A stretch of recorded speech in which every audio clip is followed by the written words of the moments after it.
works for them from simply gluing on paper to gluing into a defined area, which is the circle inside, gluing just outside, and then gluing both. Can you see it right here? And it is very revealing to see the children work with limits and boundaries and with their own ideas of how they perceive art. Cutting ideas, straight lines, wavy lines, zigzags, spiral. So I'm going to lift that brown thing up there for a minute. It's amazing how long that spiral gets. Yeah, either way works.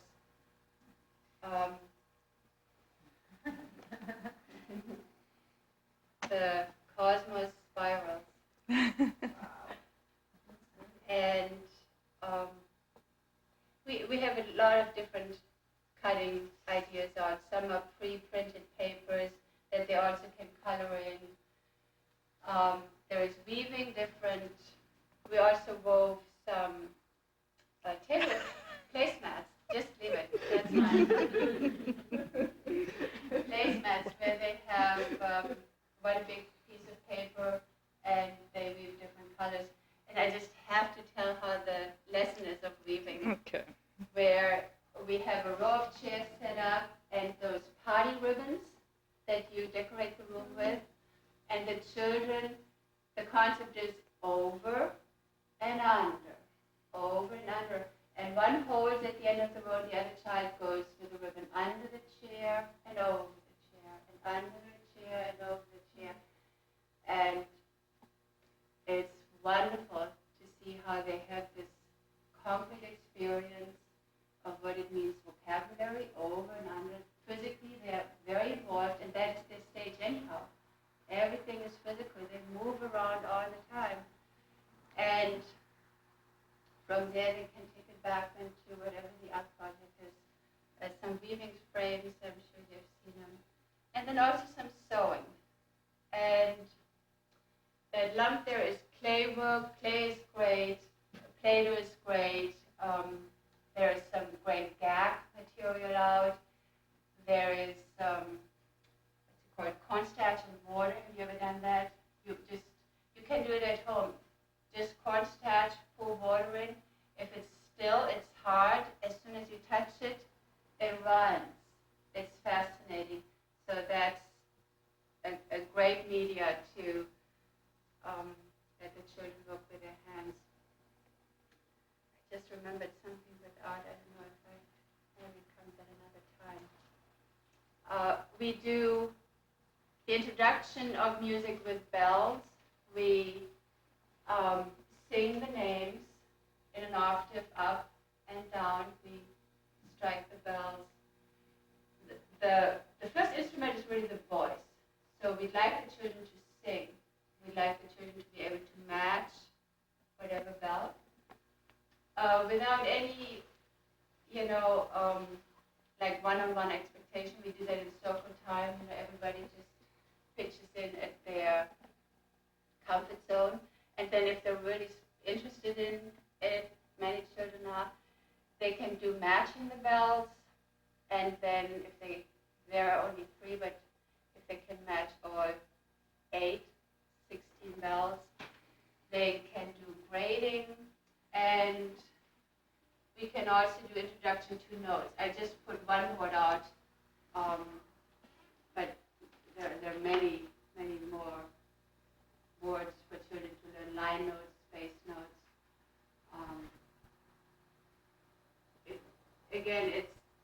If the child has the interest, it just goes off into many extensions. Anything to art that you feel we should say right now? No, but you said it. It's very important that art is a part of every lesson. So we try to introduce it as many times and all across the curriculum, that they incarnate it then into their psyche through art. It's that other side of the brain that's at work. So all the lessons, even in the you'll see in the elementary, we have art, and it's not just drawing creatively. It's coloring maps and making masks for Africa and everything across interrelated. it's 50% of what they learn is also, learned dynamically through art. Again, so it just concretes it. Right. Okay, let's move to geography. We have at first only the land and water forms, and we have the peninsula, the strait, the lake, the cape, the gulf, the island, the isthmus, and the bay. And as you see, they are negatives to each other, always in pairs. And the children at first, the concrete, so that one basic idea is land and water. Land stays dry, water is wet. So they have a pitcher or a watering can, and they very carefully make the water wet, and then they pour it out and they make it wet again, and they go, land stays dry, water is wet. And they go in the sandbox and they see all these land and waterfalls, and they are creating them, in the big sandbox just with their own hands.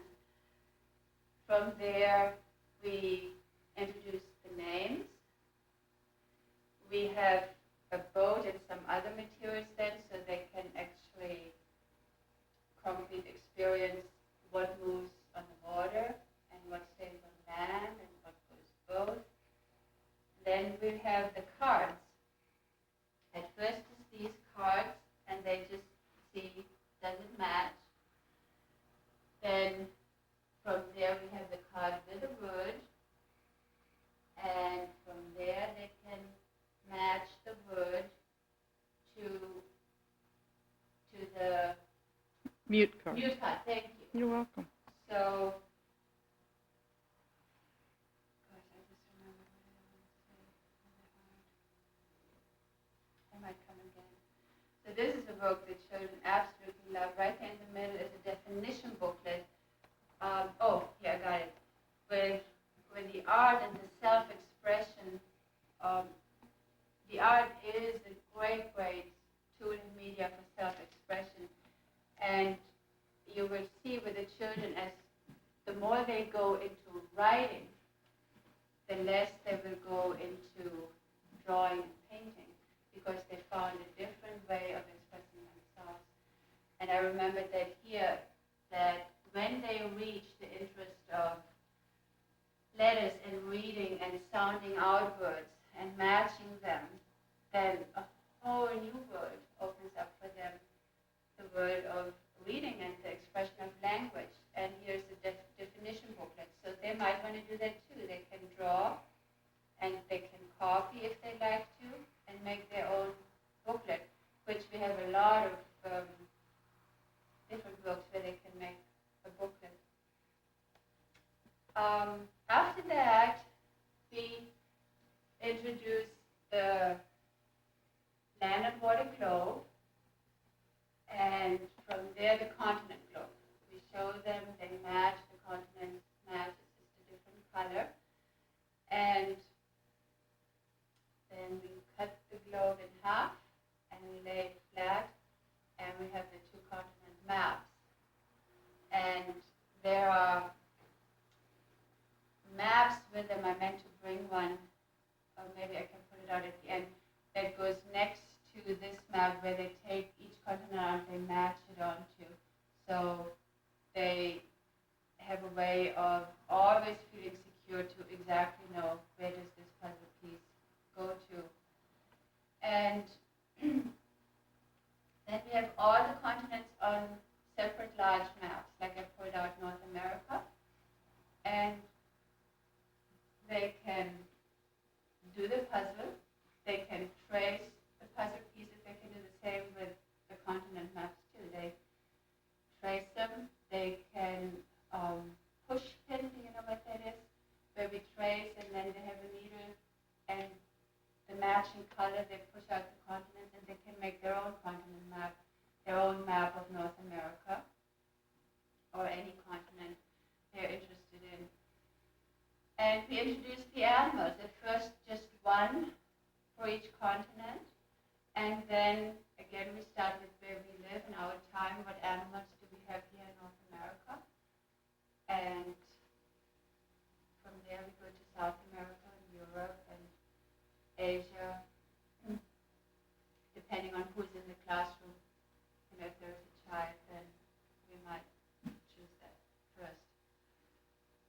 Um, Towards the end, you see the flag maps. Some children are very interested in designs of the flags. At first, we're in the matching. You see on the left is the map with the flag drawn onto, and there are flags in that little case, and they find a way to go across and find the matching state or country on the other map. There is the flag, and then there is the name of the country and the capital of each country. And some children like to do all three in one map, so they put the flag in, and we have flags for the name of the country and the name of the capital. And they're different colors. So they Different colors, red and green, yeah. And that follows through all the way through elementary. And then they add on blue for water and white for mountains, so that the upper elementary is doing the same thing now with all the land forms. So they add names of rivers and lakes and names of... You'll see it when you get in there, yeah. Right. Good. And so for each continent, we have a binder with a prototype of that civilization. Like for America, we have, I put it out, an American Indian. It goes through the states South America, Latino, Indian, Europe, Asia, Africa, and Australian. And Africa, we say, they know it from the continent map, that is the continent that all the people from all the continents share. There's no civilization living there. It's used for exploration and